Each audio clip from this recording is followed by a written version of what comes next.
All right, for this next lesson on the auto select tool, or magic wand if you're familiar with the Photoshop term, I've created two squares on a separate layer. You don't necessarily have to follow along with this. I just want to talk about some of these concepts, and we'll actually put all this into practice exercise here in a bit. And I'm probably going to call this the magic wand just because it's a habit that I just about can't break, but it's called the auto select tool. We're going to call it the magic wand. And just like the other tools, you have the new and add and remove and the select from selection option. Now, the method that we're going to use in this course to color this stuff and what we're going to learn, I pretty much leave my magic wand on this select from selection option. Because if you click something, right now nothing's selected. And if I click these squares and all of these settings are set up like this, everything is unchecked. Apply to connected pixels, area scaling, refer, anti-aliasing, all this stuff is unchecked. It's going to select everything that is that color.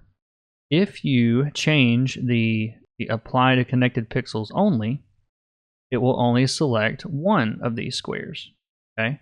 Because these two squares are not connected by anything. So if I select one, and then I can still shift and add another one if I want to, or I can click Alt and remove, and it will individually select and deselect each one. And the reason I'm able to leave this on select from selection is when there's no selection, it acts like it would if it was a new selection. So to me, it works best this way. You don't necessarily have to do it this way, but this will come in really handy later on when we start rendering. Because let's say that I want to render some shape in this area like this, but I don't want it to go outside those lines. I can make my selection with the lasso, switch to the magic wand, and click inside that square, and it will deselect from all the areas that are left. So then I could switch to a different color and render that and not have to worry about going outside the lines. So it's much, much faster that way. The other setting that might come in handy for you here is the color margin. And this sort of acts like, I believe it's called tolerance in most other apps. The way it's labeled is change error margin as treating as same color.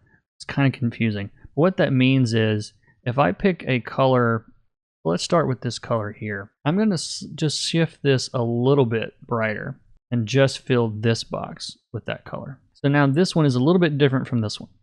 So by default, if this is set to 0 and I've got my wand selected, if I select this, it's only grabbing this color. Or if I select this, it's only grabbing this color.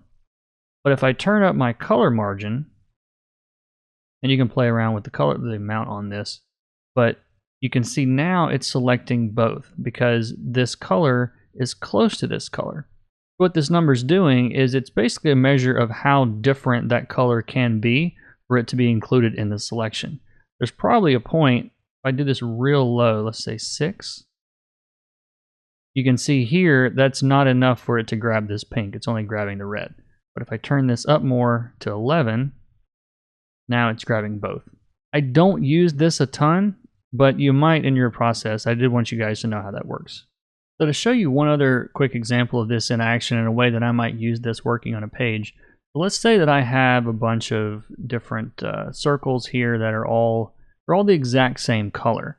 So if I leave this apply to connected pixels only unchecked and select one of them with the magic wand, auto select tool, it'll select everything. And again, if I change that to apply to connected pixels only, it will only fill one of them. Well, sometimes if you don't want to, worry about changing this setting, I will use that select within selection feature. So I might do a quick, let's say I want to grab these 3, and I don't want to click 3 times. I might draw a lasso around all 3, then switch to my auto select tool and select the color. And now it's only selecting within the selection. That's what that intersect with selection does. So if I want to grab this one and hold down shift and grab this one, switch to my wand, select it, boom. Those are the only ones now that are selected. I do this a lot when, let's say I'm zoomed way up and I'm working on a page that has a bunch of panels and the same color might appear all over the page.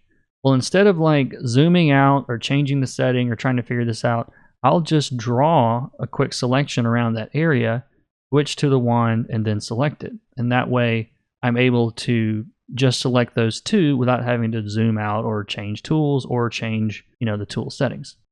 That about covers what we need to know now for the magic wand. It's time to move on to the fill tool, which does a whole lot more than you might think.